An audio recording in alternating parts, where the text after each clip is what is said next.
So, I take my dad's ashes up to Glacier National Park every year. I lived in Colorado when this story happened, and I was headed south through Idaho after I'd visited Montana. My car broke down in Salmon, Idaho, and a nice man helped me out. I was headed through the mountains to Boise to visit a friend. It was about a 5-hour drive before I entered the truly mountainous section of Idaho. I saw a hot spring on the side of this 2-lane highway along the Salmon River. I decided to take a dip after the stress of having my car breaking down.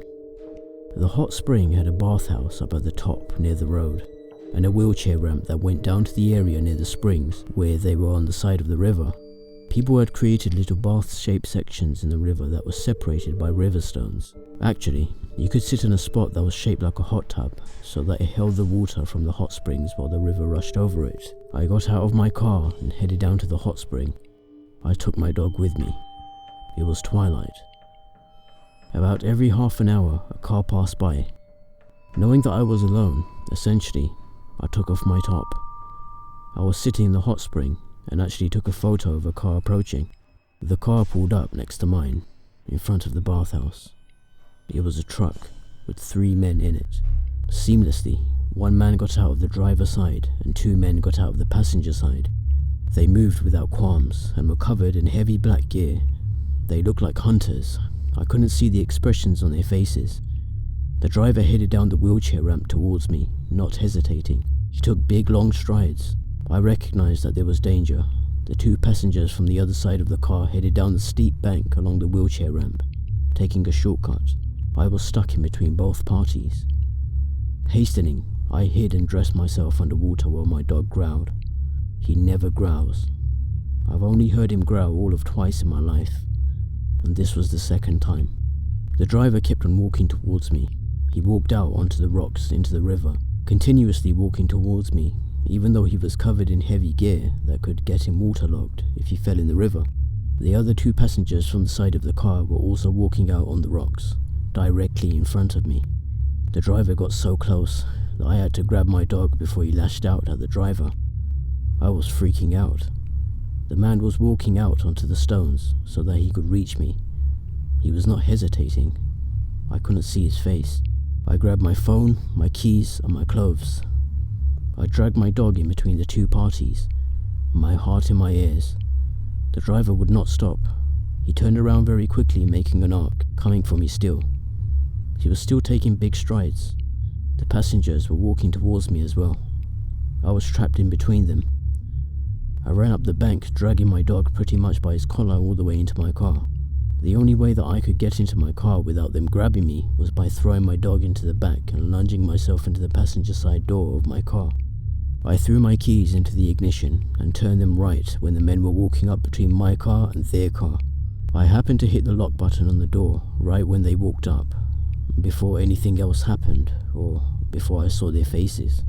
I ended up throwing myself into the driver's seat, reversing my car, and hightailing it out of there. I drove about 20 minutes down the road.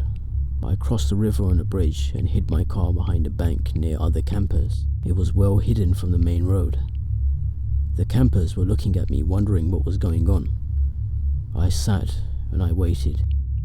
Another 10 minutes passed by, and lo and behold, the truck drove by.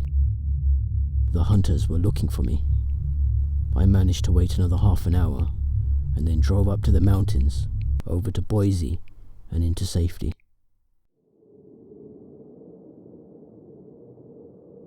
When I was a boy, sometime in the early to mid-90s, I had the most terrifying yet poignant experience. First, before I get onto the experience itself, I need to supply some much needed context. You see, I grew up on an acreage outside of a small mountain town in Alberta, Canada. In order to get to school, we had to catch the Lakes bus, on account of the fact that we live near a series of summit lakes near the border to British Columbia. Due to the length of the bus ride, we had to catch the bus a lot earlier than the kids in town, which meant for most of the year, our ride happened before the sun had yet to rise, especially in the winter, which is when this took place. It was an odd but beautiful thing to head to school while the stars still shone brightly.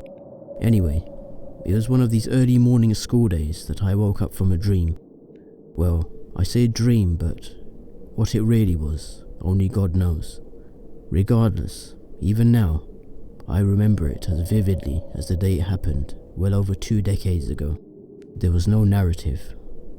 I just simply found myself standing on the side of the highway by a twisted up guardrail. I could see the frozen lake beyond, and where the rail used to be, there was a gaping hole in the ice. And then suddenly, standing right in front of me, was an old woman, soaked from head to toe. She was staring at me, pale and shaking, where she then slowly raised her hand and pointed her finger at me. After this, she whispered in an icy voice, as if it were directly in my ear, "It is so cold in here." And then, I woke up.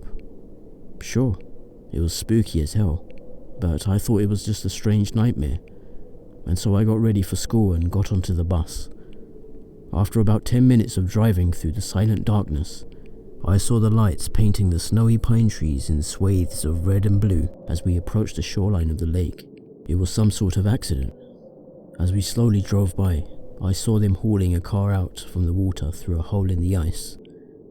I would find out later that an older couple had lost control of their car and plunged through the ice where they drowned. To this day, when I pass that part of the lake, I can see her in my dream, staring at me, from exactly where she died, the exact place, and I still shiver at the thought of that cold dark water swallowing her up.